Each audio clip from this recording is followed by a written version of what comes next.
તો આ તરફ નવસારી શહેર અને જિલ્લામાં સાર્વત્રિક વરસાદ, વાંસદા તાલુકામાં વરસ્યો ધોધમાર વરસાદ। વાંસદામાં આજના દિવસે 2 ઇંચ વરસાદ વરસી ગયો। ઉનાઈના અલગ અલગ વિસ્તારોમાં પાણી ભરાઈ ગયા। તો નવસારી શહેર અને જિલ્લાની અંદર સાર્વત્રિક વરસાદ જોવા મળી રહ્યો છે।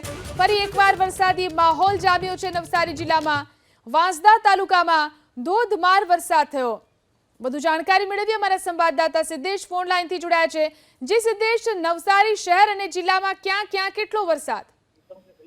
જી, જે પ્રમાણે હવામાન વિભાગની આગાહી વચ્ચે નવસારીમાં સાર્વત્રિક વરસાદ વરસી રહ્યો છે। ખાસ કરીને વાંસદા તાલુકામાં સૌથી વધારે 2 ઇંચથી વધુ વરસાદ નોંધાયો છે, જેના કારણે યાત્રાધામ ઉનાઈ અને આસપાસના જે વિસ્તારો છે કે જ્યાં પાણી ભરાઈ ગયું છે અને પ્રવેશ દ્વાર જે છે માતાજીનું મંદિર છે જેનો પ્રવેશ દ્વાર છે ત્યાં પણ પાણી ભરાઈ જવાના કારણે સ્થાનિકો અને દર્શનાર્થીઓને હાલાકીનો સામનો કરવો પડી રહ્યો છે।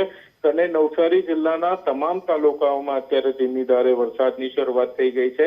આજે ભરતીનો સમય છે અને જેથી કરીને દરિયો પાણી નહીં લેશે, જેથી કરીને જે ઉપરવાસમાં અને નવસારીમાં જે વરસાદ વરસી રહ્યો છે જે કારણે નદીઓની સપાટી પણ વધવાની સંભાવના છે, જેને કારણે નવસારી જિલ્લાનું વહીવટી તંત્ર તમામ નદીઓની સપાટી ઉપર નજર રાખીને બેઠું છે।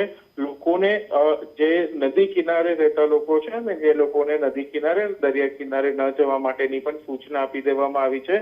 અને ખાસ કરીને વાંસદા પંથકમાં જે વરસાદ વરસી રહ્યો છે જેના કારણે 7 જેટલા માર્ગો છે એ પણ અત્યારે બંધ થવાની માહિતી મળી રહી છે। જી, આભાર સિદ્દેશ તમામ જાણકારી આપવા માટે।